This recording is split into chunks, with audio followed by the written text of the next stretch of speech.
Hello all, and welcome to the zoo. Why am I here?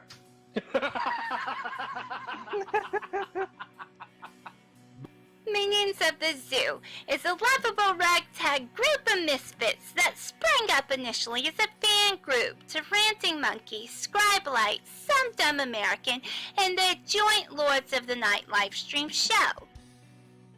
Late night discussions in Discord quickly evolved into streams of their own, with each member bringing something new and different to the table for discussion. Led by the incomparable Reject PPC and the One-Ton Hammer, the group rotates hosts known as Zookeepers. Hello everybody and welcome to Minions of the Zoo. I am your host for this evening, One-Ton Hammer. I will be your zookeeper tonight, Reject. Alright, and welcome to the zoo. I am the Lucky Pop-Tart. Inquisitor. Sanguine. Skep, Tock. I'm Prospero. Fat Platypus. Chaosy. And I'm Della Hazed. Regular streamers, they're known as Minions. And special guests are known as traveling exhibits. They're on a nightly basis, so that each show has something unique and fresh for our audience. Minions of the Zoo currently streams at 10:30 Central Standard, 11:30 Eastern Standard Time.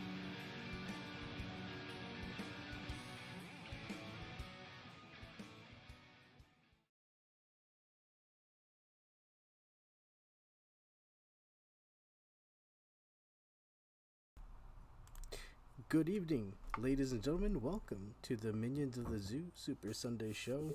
I'm your host, Mr. Adam of the Veggie Clan, the first, and I'm joined with me, Inquisitor.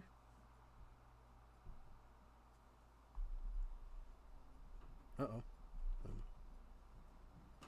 Inquisitors become silent. You didn't yours fast. Well, yeah, because mine expires on the 8th, whereas yours You can hear him, but you can't hear us. Yeah. And Sanguine. Good evening, all. Oh, did you introduce me? I'm sorry. Yep. Hey. I was talking to my roommate. My driver's license just came in, so. Oh, Ah, there you nice. go. Oh, welcome to both of you. How's your weekend been? It's doing okay. It's doing okay. For me, I've had a hell of a night of it last night at work, and then dinner was fantastic tonight, so I'm optimistic about today. Just yesterday was a bit of a shit show at work. I had one instrument crap out while I was using it, so it killed a half of what I needed it to make for that night. Damn. Just completely fucked it all up. Then the backup instrument was broken, so I had to go to the backup instrument, which was an absolute pain in the ass. So all told, due to everything happening at work yesterday, I clocked out an hour and a half late.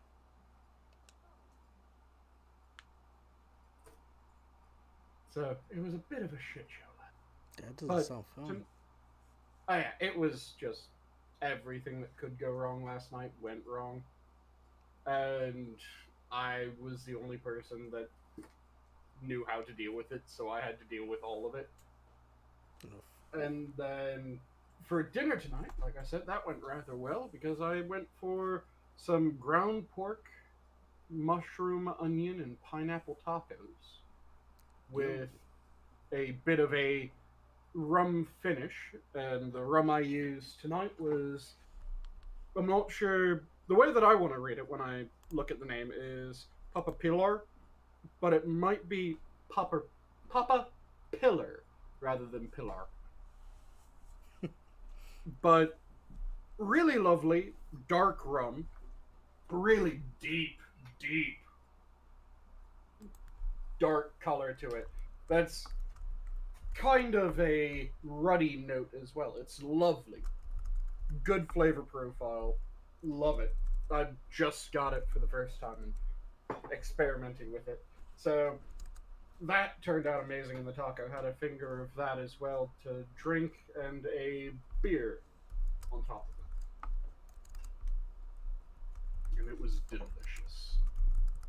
How about you, Adam? Well, just a lazy Sunday, right? Mm-hmm. Yeah, no, I did notice that there was well, actually, before I go off into my tantrum, quiz? Yes. How was your weekend? How was my day today? Yeah. My roommate and I went out to shop. We got a whole bunch of provisions and shit like that for our camping trip that's coming up in 2 weeks. Mm-hmm. And then came home, tried out one of those meals that we bought for it, and then I've just been fucking sleeping all day. Also played D&D in the morning. That was fun. Very That's nice. good. Always is. Yeah. So, what sort of character are you playing in that campaign, Inquisitor? I'm the DM. Oh, you're the DM for that one. Nice. Yeah, I'm DMing for a bunch of Europeans. What? Which is the reason why I had to wake up at 7 o'clock in the morning on a Sunday. Ouch. But at least it was It's something fun. Yeah, it's fine. How long has the game been going on? For a good long time. Geez, I don't even know exactly how long we've been doing it now. It's funny though. We're going to be taking a break from it. We're essentially doing a whole bunch of singular adventures, rolling them all together in one. It was the same story that we played for the streams that were on my channel. Although we've progressed faster and further. We completed Walking Dead and Touch of Death, and we're almost complete with Ship of Horror. And then we've got 2 more adventures after that. But we're going to be taking a break after Ship of Horror, where I'm going to be a player, and one of the other guys is going to DM. So that's going to be fun. Mm-hmm. Yeah, I miss those old games. They were a hell of a lot of fun. Yep. I'm planning on eventually getting another group together because I want to do a Mask of the Red Death game. Nice.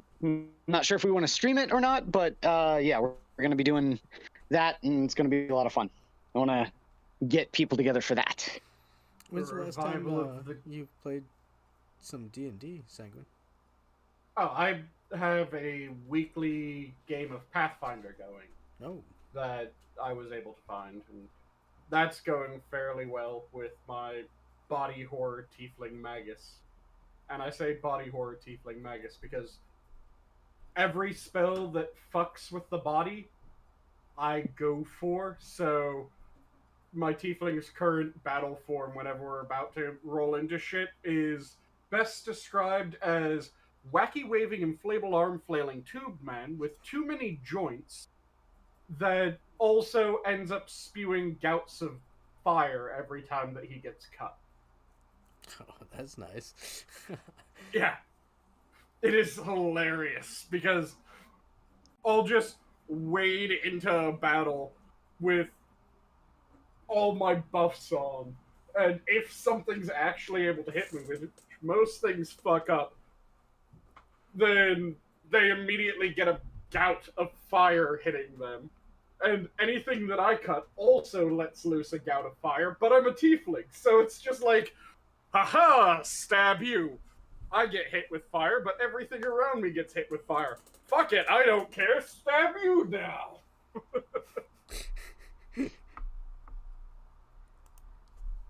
Be right back, guys. Yep. So yeah, my tiefling just is an absolute mad bastard, and it's hilarious. Especially since he, as with many of my characters, charisma was his dump stat. So he's just off-putting to be around. He has dead eyes, he's like nearly 7 feet tall, and then he gets 10-foot long arms whenever he goes into a fight. Oh shit. Yeah, like I said, it's body horror magus. That is the entire point of him. And anytime that he kills a spellcaster, he drinks its blood. It's... My character is not the charismatic one of the group. He's just the one that is doing things so fucked up that everyone starts to hear about this really weird goddamn pirate crew. And then our mouth is able to go, yeah, so I'm speaking for the captain, this is what we want, or you can deal with the captain himself. By the way, he's the demon motherfucker that you keep on hearing about. So do we have a deal, or do I call the captain? Holy shit. And how long has this game been going on? That one's been going on for a few months now, but it sounds like after we finish the next section of the story, that one's going on hiatus, sadly. Oh. And then there might be another campaign popping up in its place, which, if so, I will see if I'm able to get in on that one. Because, yeah, I have fun with my insane characters. I still miss both my characters from the D&D with shitlords. Sanguine the Tiefling, and then I had Grim, or more Grim Rhymebeard, the absolutely insane dwarven alchemist fighter. And I say alchemist because he was a brewer and an alchemist, and I decided every time that I was making an alchemical good, I was also making an alcoholic good, and every time that I was making alcohol, I was also making alchemical. Well, you know, why not work in tandem, right? Exactly. So, in that campaign, I had, like, one beer that would increase my strength a ridiculous amount, increase my constitution, and give me some extra AC. Then I had another... sorry, that was a whiskey that I did for that. I had a beer that was to deal with vampires. You'd drink the beer and it would give you bonuses against compulsion. I had another beer that if you could trick a vampire into drinking it, they would end up dying because it was blessed. Right. I had all kinds of weird shit in that game. It was fun. And that character was just designed to be the consummate businessman when there's any opportunity at trade. But if there was no opportunity at trade, he was just a goddamn nightmare in a fight. So how often would your party find yourselves in a fight? Would it be like once each time you guys play, or? So with that campaign, it was back in the D&D with Shitlords Day, and we had some sessions that were fight heavy. We had some sessions that were RP heavy, and with Grim, I was able to participate in either, because if it was an RP heavy session, then Grim would just be going up to every person trying to sell them beer. Beer, whiskey, whatever. And the world that character was in, due to being voimed into another world, it was effectively the first time they were being introduced to alcohol. So he was just getting everyone piss drunk. And making a massive profit while doing so. It was fantastic. And then, like I said, in the fight sessions, it was hilarious because he would just go wading into a fight, 1v1ing monsters because fuck you, let's go. Yeah, I just I think I saw like a meme on Twitter about somebody else like, oh yeah, they're role playing shopping around in a market for 2 hours, and this is the only chance you get to game for the week, and it's like, ah, damn it. I'm like, oh shit. That can suck unless the DM is really good at actually RPing shit out. Like, because if you getting the story moving, or getting the story moving and just making the world interesting, because it's one thing if you're going shopping for 2 hours in game, and it's just someone going, okay, I want to buy this. Okay, you go and buy that. Okay, I want to buy this. Okay, you go and buy that. Okay, I want to go buy this. Okay, you go buy that. That is boring as shit. Whereas if it's the entire time, it's different characters having their moment brought to the fore, and they're interacting with a world that kind of feels real, rather than just, here's the shopping list, what do you want to buy? Then it can go really well, because you'll hear stories, you'll hear about potential plot hooks and different side things that you can run off and do. You'll learn more about the area that might come in handy later on. Like if a DM is really good at that, you could figure out that, like, oh yeah, if you fuck over this merchant in the city, then you end up getting bonuses from this one. And if you do this to this guy, then you get this merchant or this barkeep or this tavern owner to be more fond of your character, and you might get some interesting things, and it might tell you a bit more information.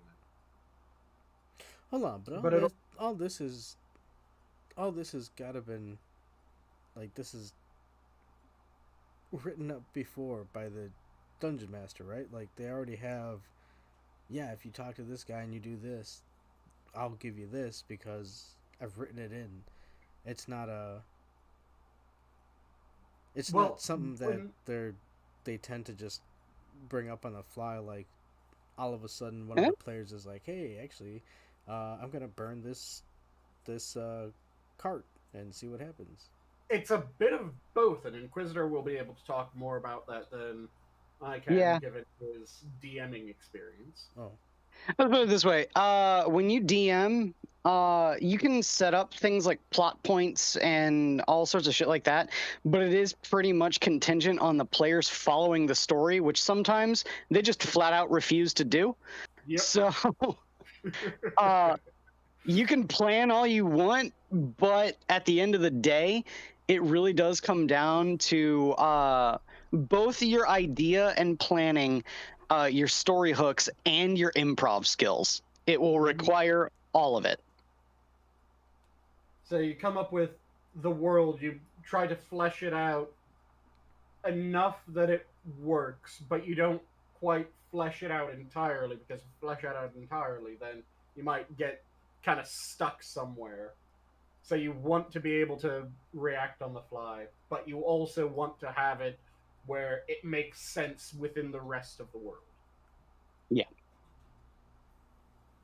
The way I always try to explain it is the DM's job is to not consider what the players are doing, but how that affects everything else in the world.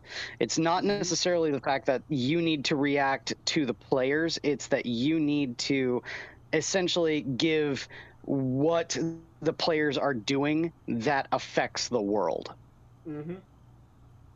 That reminds me of one of the most hilarious and just really brilliant bits of DMing that I've heard about. It was a campaign where it was the standard big bad evil guy was going to conquer the world, and the party were the ones that had to stop it. And they get to the first major city, and the first major city is just absolute shit. There's rampant corruption, there's all these issues, and the party members really get invested in the city, and they start building it up. They start dealing with the corruption, dealing with all the issues.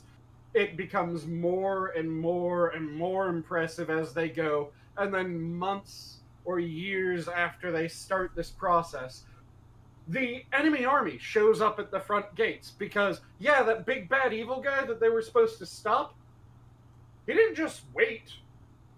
He didn't just sit there going, man, these guys are taking fucking forever to get to me. I need to interact with them before I can do it. No, he was gaining power. He was growing his army.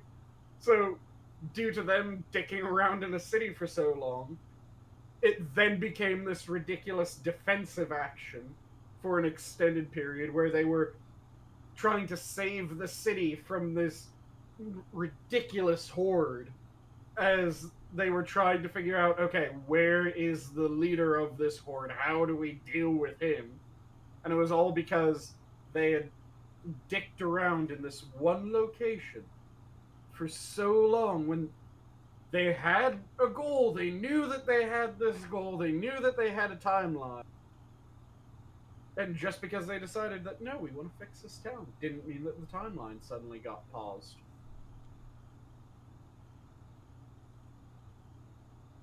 And it's shit like that that always makes the best stories, in my opinion, where it has that effect. What you do actually fucking matters, and it's not just, well, this is a story where you defeat the big bad evil guy. So, no matter what you do, you will ultimately defeat the big bad evil guy, and everyone will be happy. No, fuck that.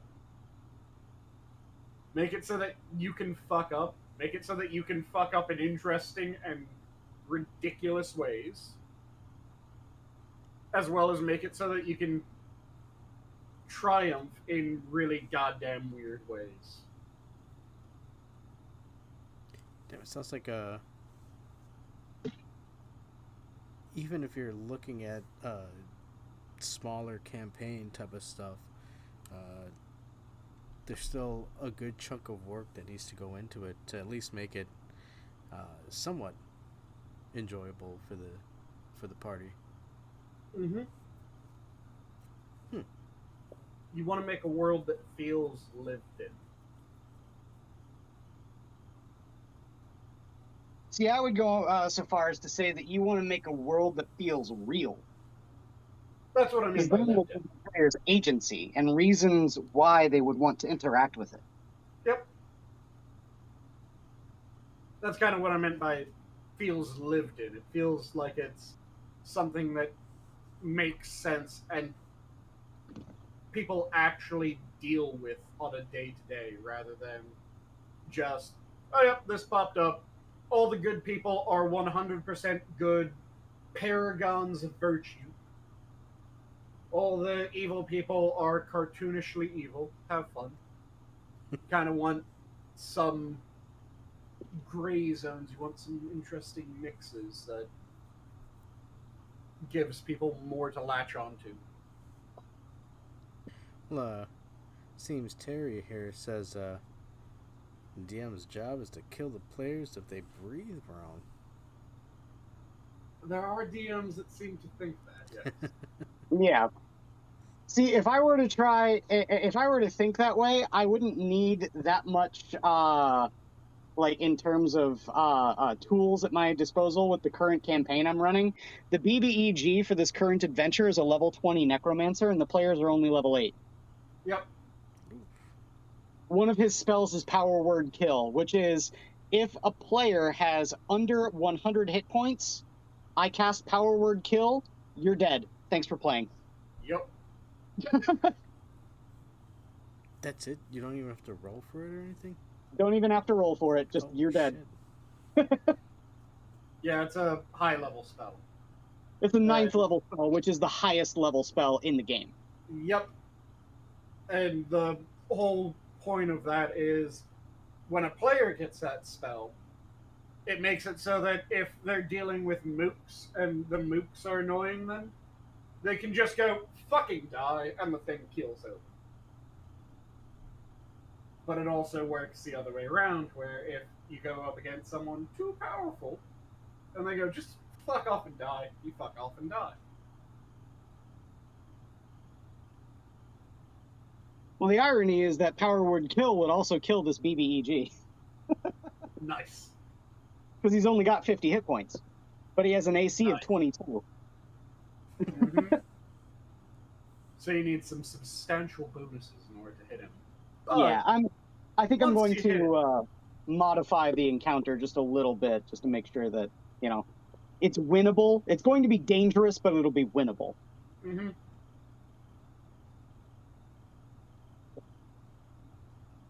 Yeah, it's always fun when it's just barely winnable. So you actually have to think through shit. Mm-hmm. Mm-hmm. I had one character ages ago that just the fight that my party got into was absolutely ridiculous.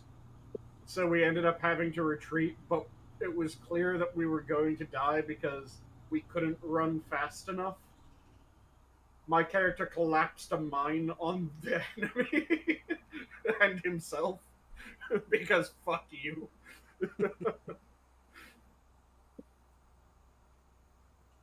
Ended up winning. My character got squished. Ended up winning.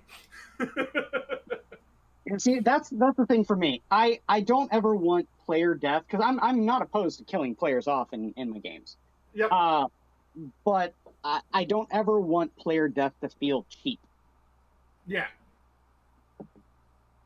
You want there to be a reason. Now, do you usually play with like a permadeath type of thing, or? No. You can be resurrected, but it does require work. I make the party go through the work to do it, but yes, you can come back from death. I think there's a couple exceptions to that. I can't remember what they are off the top of my head. But normally there's like weird shit, like if it's by this one spell, yeah, you're fucked. Well, one of the BBEGs for the campaign that they played, and that we played on my channel, there was a contagion that if you failed the con save, and then I rolled a d6 on a 6, you would instantly die and get resurrected as a zombie. Mm-hmm. Well, Under the control of the thing that gave you the disease that killed you. Damn. I still remember old school D&D. Do you remember back when there was the distinction between things that had spirits and things that had souls? Yes. So, Adam, to let you know about this, there was a distinction in early days. I think it was, D&D 1.0, D&D 2, and then they went away from it in 3, right? Yeah, when Wizards got a hold of it, they kind of abandoned that bit of the lore. Yeah. So, Adam, to explain this, in old school D&D, there were some creatures that had souls, and there were some creatures that had spirits. So, dwarves, humans, halflings, and gnomes, if I remember correctly, right, Inquisitor? All had souls. Yes. And then it was elves, orcs, goblins, and pretty much everything else had spirits. And there was only one god that it was explicitly stated had the ability to make souls. Do you remember which god it was, Inquisitor? No, I don't. Moradin. Moradin was the only one that had the explicit ability to make souls. Because he could use the Soul Forge and craft soul. What? Is it still something that's permeated tonight to rules today? It's not in the rules anymore because with the Spirit and Souls thing, if you had a soul, then resurrection and reincarnation worked on you. If you had a spirit, then it was only reincarnation that worked on you from them. Yeah. So there were different rules for that, and in modern D&D, they got rid of that. Resurrection works on any race, effectively, and is Player good. races. Say again? Player races. Yes, any player race. So it's good to go on that front. But there's still some holdovers lore-wise, because in, I think, 3.5, there was the mention of a particularly devout sect of Moradin that believed that every race was actually made by Moradin, and the other gods were also made by Moradin, because it mentions in the old lore that Moradin made many races before he made the dwarves in his own image, and then he was so happy with the dwarves, he kept on making those. And it talks about him making the dwarven gods as well as other gods. So there's, in 3.0, and I want to say 3.5, there was mention of the sect that still believes that Moradin was actually the source of all the souls.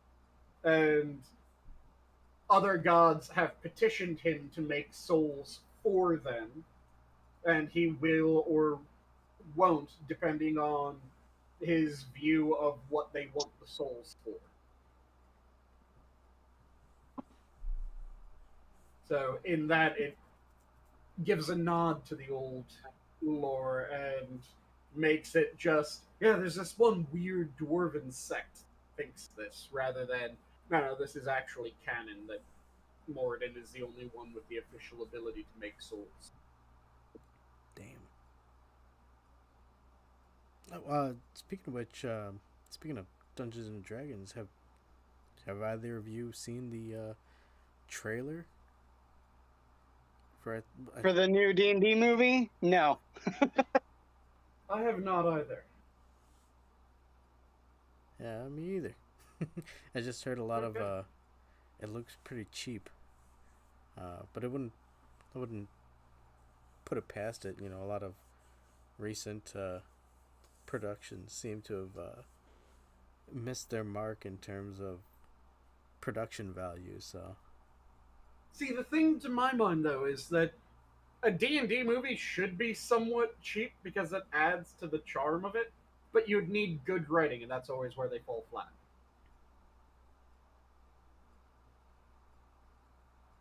yeah, well, I think they're looking a lot more towards people who may have a certain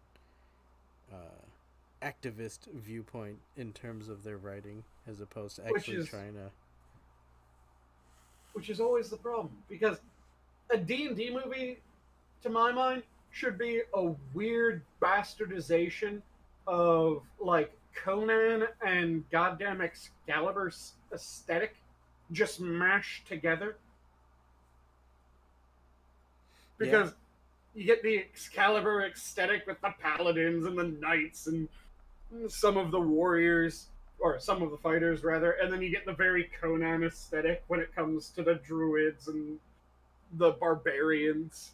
So it's this weird, just now kiss of those two movies. But you need the right plot, and that's always where they fuck up. Yeah, well, I mean,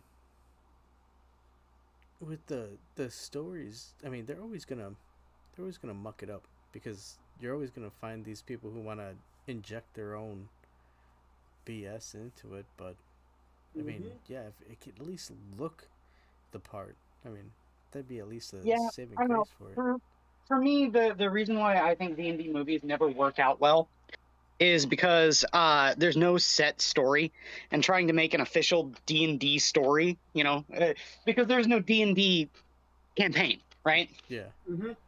Whenever you're playing D&D, you're doing one out of several things. You are either playing a set adventure world, you know, like Forgotten Realms, Dragonlance, Ravenloft, all sorts of stuff like that. Those are all set worlds created by originally TSR, and you kind of adapt a story or use an adventure or whatever.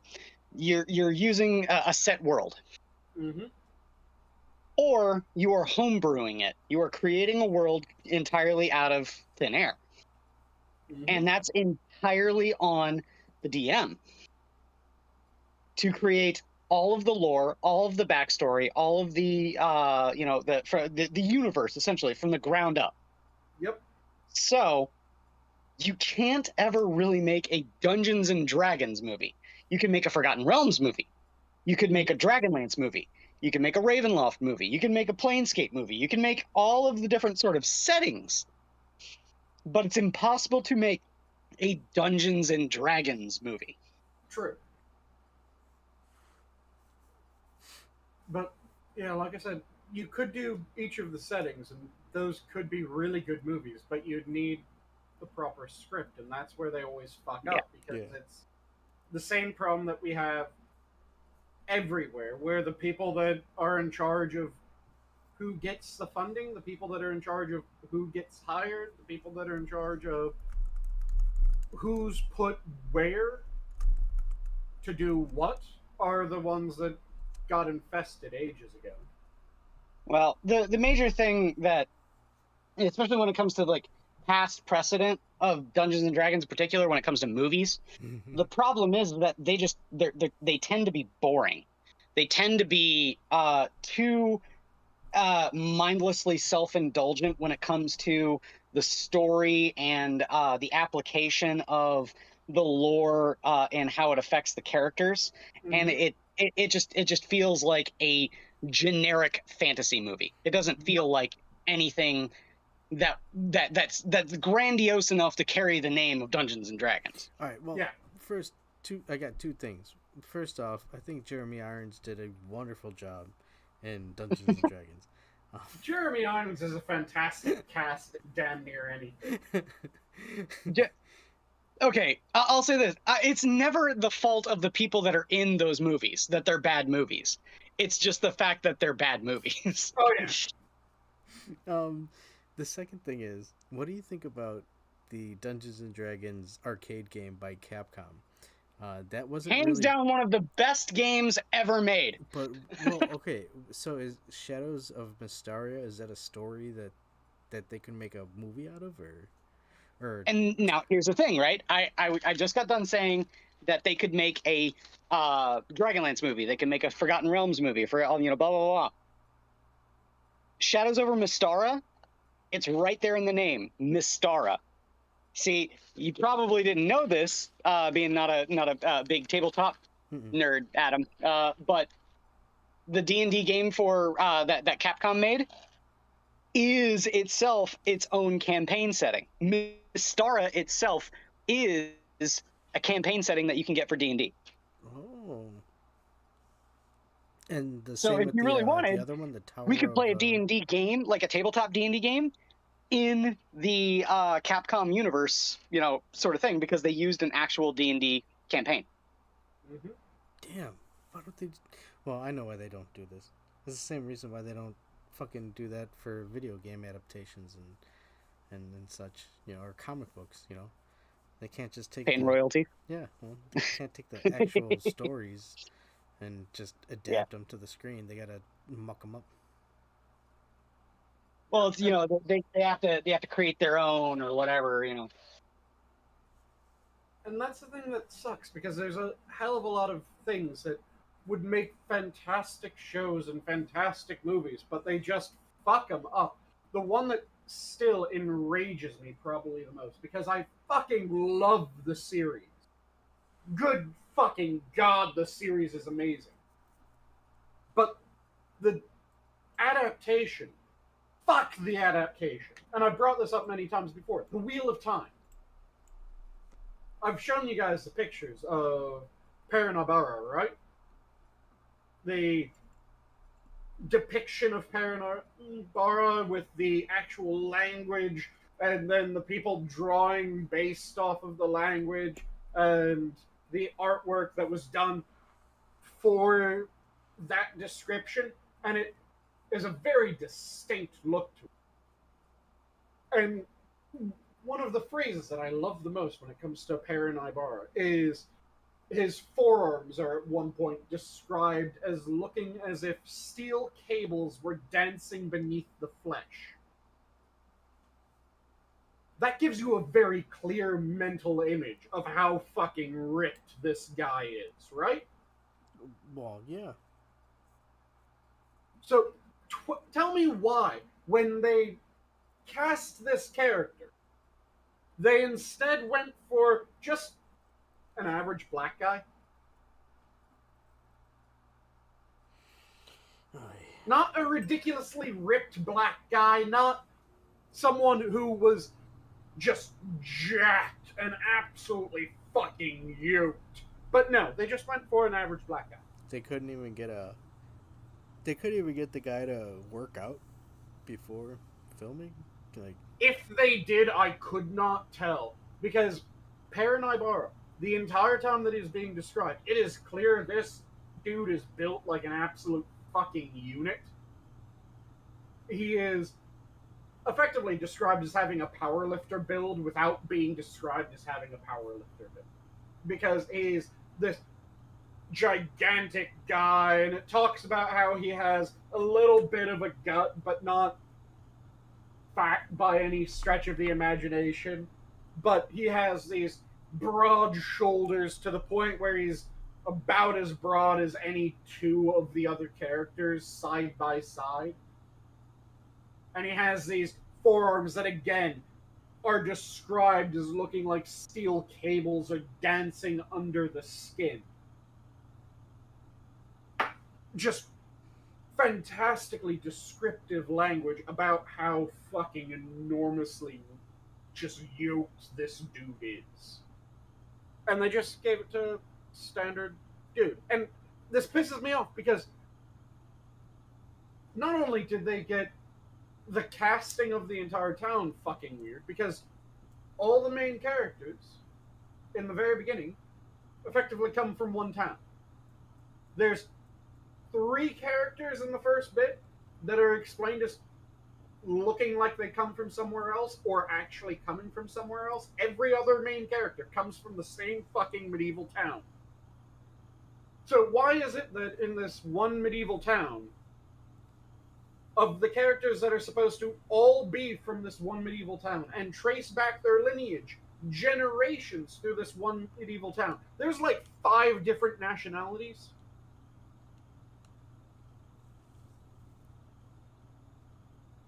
From one isolated medieval town. It is so far off from the heart of the empire, that, or from the kingdom that they live in, that they don't even know the fucking queen's name.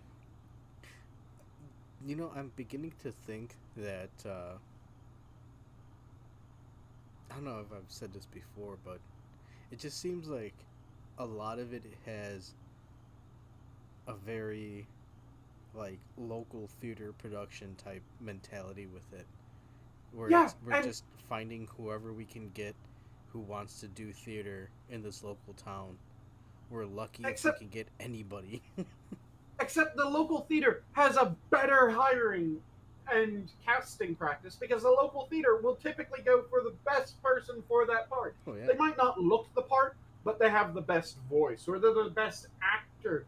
They are able to best portray the heart of this character. So yeah, Ghost of Christmas Present is normally described as this massive white guy with a beard, kind of like Father Christmas. But if the deepest voice person that you have, and the biggest dude who has the best, most joyful laugh that you can imagine, because that's one of the main central features of the Ghost of Christmas Present, is that rich, deep laugh, is a massive black dude, you cast a massive black dude, because yeah, he's not a big white dude, but he gets everything else. He is able to pull off every other aspect of that character, so it fucking works. Yep. But again, that's the small theater model. And it's not to shame small theaters. It's not to dismiss them or to downplay them or anything. And I think that's one of the things that a lot of people tend to fall back into is this. Mm-hmm. Oh, well, you're saying this, so that must mean you don't like it, or you disapprove of it, or you find it dismissible. But it's neither of that. We're not attesting any sort of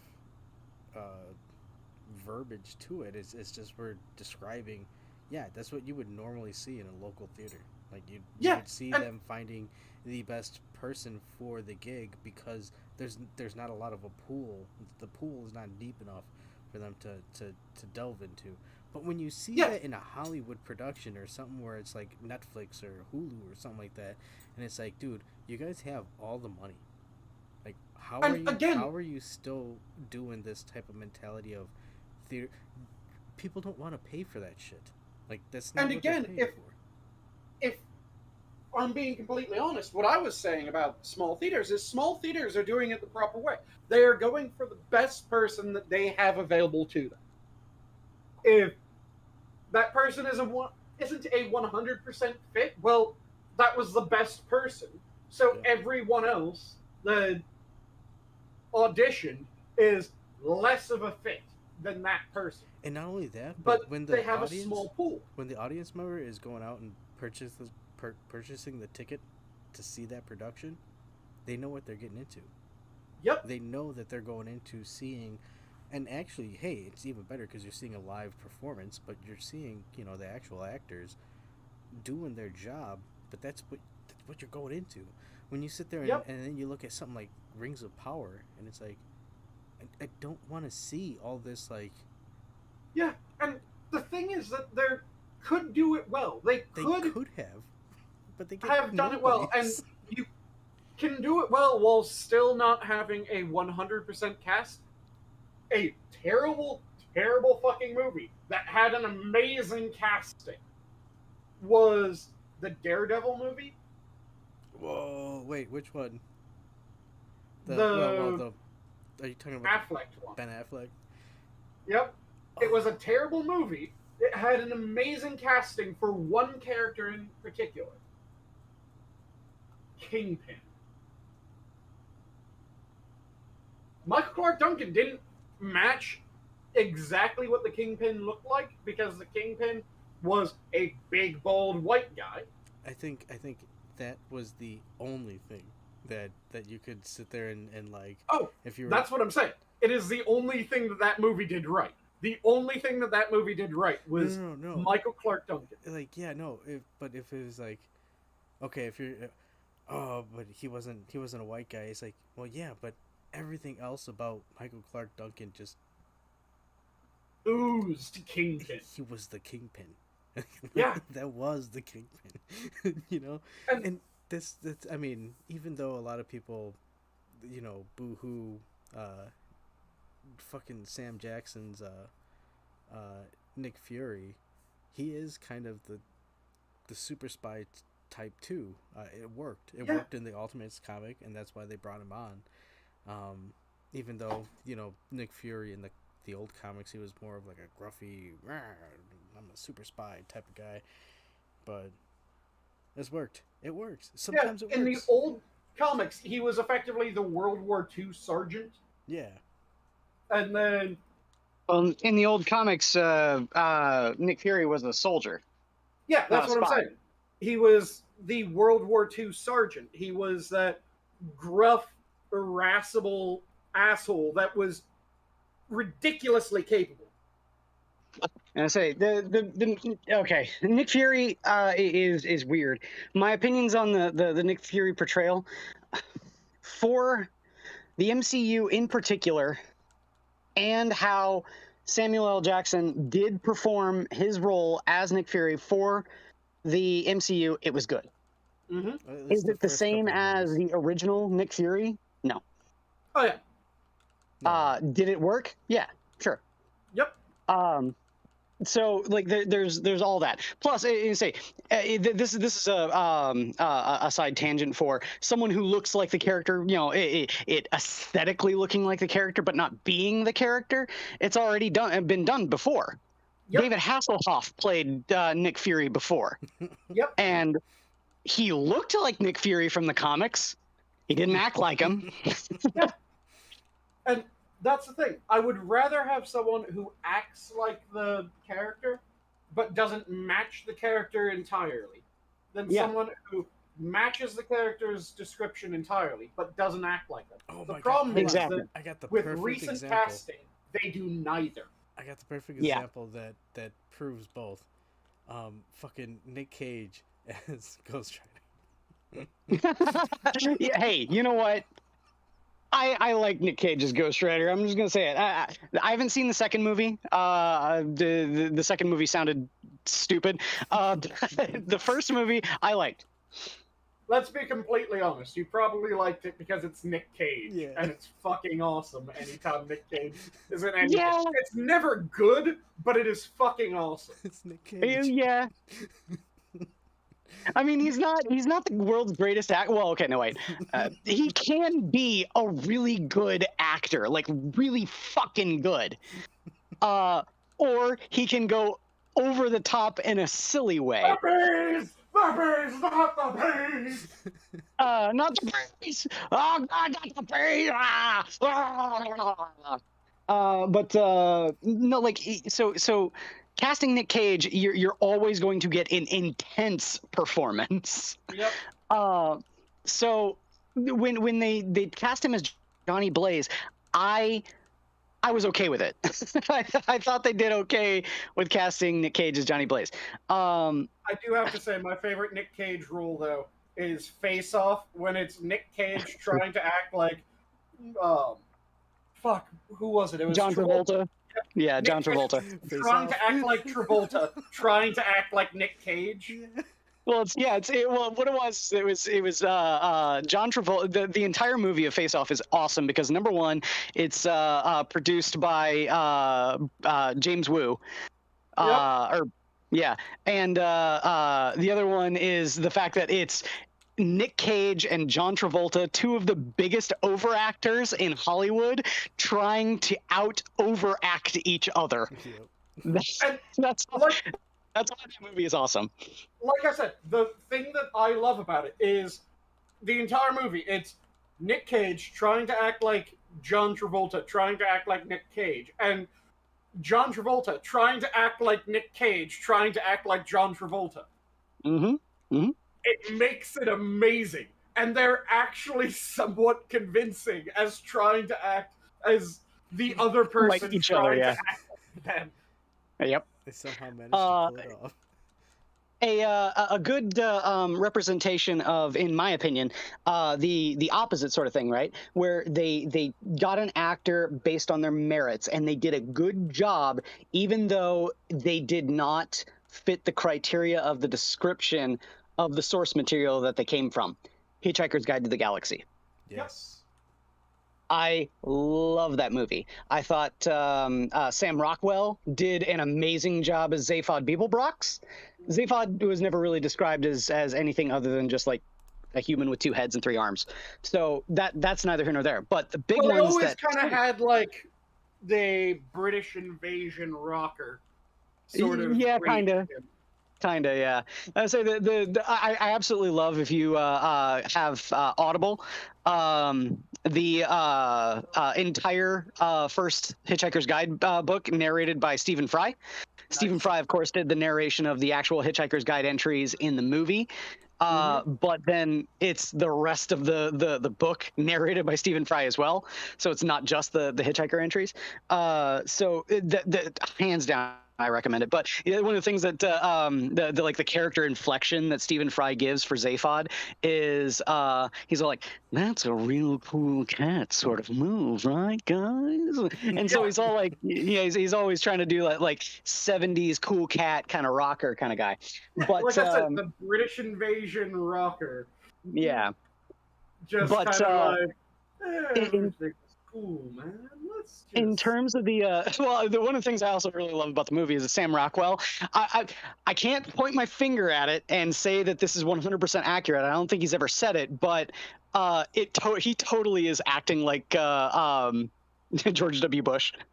Because George W. Bush was retarded, and so he's fitting into a retarded president who's whole job is to distract people from real power. Yeah, that's the pretty good acting choice there, Sam Rockwell. So anyway, the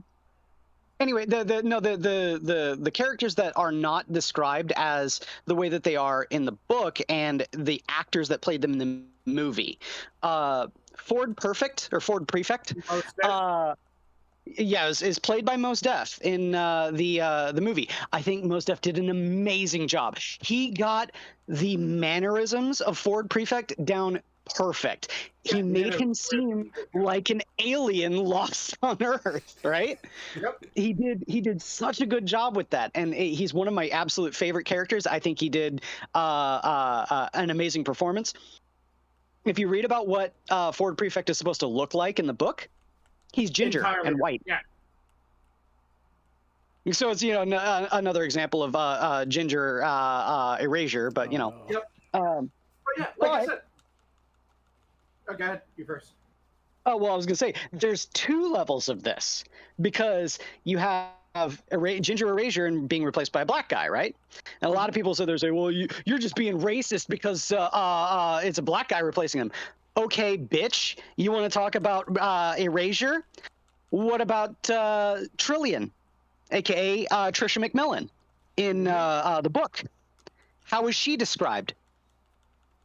Mm-hmm. Dark skin, black hair, with an almost Arabian complexion. Who's she played by in the movie? Zooey Deschanel, Mm-hmm. a white girl. Oh, but she was really, So is that- she was really hot at so- the time. Oh yeah, no, I think she's still kind of cute, but in that movie in particular, I think she did an amazing job. I think she pulled off the character as the character is meant to be portrayed in the book. I thought that there's some things that are inaccurate about the movie compared to the book, and blah blah blah blah blah. You're not going to get it 100% accurate. I get And that. the thing is that the Hitchhiker's Guide is designed for you to make inaccuracy, because Yeah, exactly. every version of the Hitchhiker's Guide, from the beginning, the ones that he was a part of the entire time that he was alive, he made sure each one had the same story beats, so they would all end up at the history or at the restaurant at the end of the Universe. Yeah. at some point. How they got there would change every time. They would always end up at Megalithea. How they got there would change every time. They would always get to these certain story notes, but how they got there would be different. And it was designed to be different. That way, you could enjoy every version, and you would never be going, well, they completely missed this from this, and they didn't do this from this. It would just be, no, you get to enjoy it on its own merit. You get to watch it, and you go, this was really good version, or, it's not my favorite version. It's a good version, not my favorite version. But And yeah, I would say that Point of it. It's like a standalone thing, That- you know. that's my my analysis of Hitchhiker's Guide, because I went and recently re-listened to the book because I have Audible and stuff. So I was all like, Have you ever- Oh, It's hey, not you know that what? long, That so- brings us right along into the advertisers for the show this evening. Audible. sponsors. Yeah. Make sure you go and log on to Audible and punch in the code MINIONS, and Get your one free book a month. yeah, and we get a little cut, so it's all good. But yeah. In truth, holy shit, Audible, you want to give me a free subscription for advertising for the Minions? I'll fucking do it, man. I'll fucking do it.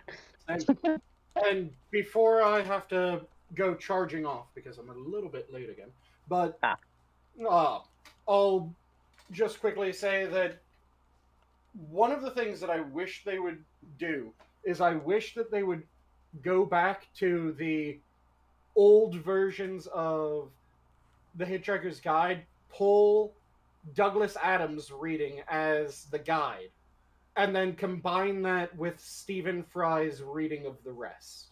So it would be Douglas Adams. I like the dry delivery is amazing. That's why I love it. Oh, yeah, I absolutely agree that it's fantastic. But having Douglas Adams read as the guide and then Stephen Fry read the rest of it, because every time that something like that was done while Douglas Adams was alive, Douglas Adams was the guy. He was the guide in the radio show, which, by the way, if you haven't listened to the radio show Inquisitor, find I the have. radio show. It's fantastic. Yeah, I've already listened to that. Nice. So, yeah. I've also watched the TV show too, the 5-episode limited TV show. The old miniseries. So Yep. he did the guide in the radio show. He did the guide in old audiobooks. He did the guide in the mini-series. He did the guide in the old movie as well. Everything that he was alive for, he would do the guide. So, like I said, it would just be kind of cool having the Stephen Fry version with Douglas Adams as the guide. Mm-hmm. But with that, yeah, I have to charge off to work. Well, So hold okay. off, chat with you guys later. because we're gonna go ahead and close off the show. Okay. Since we've hit an hour. I guess last words. Any of you have them? I'll start with mine since I'm going to be charging off right away, and I'll leave off with my standard of if you're passionate about something, make sure that you devour it. Don't let it devour you. And with that, have a good one all. That's not good. Thanks for joining me. Good night. Yep, always fun. And I think Quiz is oh, there you go, Quiz. Yep, I'm here. I'm here. Anything you wanna add before I close it off, or? Be excellent to each other and party on, dudes. Nice. Well, I want to thank you both for joining us. I want to thank everybody in the chat for joining us. Hope we were entertaining. But that'll be it for the Sunday show. Make sure you tune in tomorrow for Monday's show, and then every night for the minions. But for tonight, for the panel and the guests in the chat, I love y'all and God bless. And the zoo is closed. And Bye, everyone.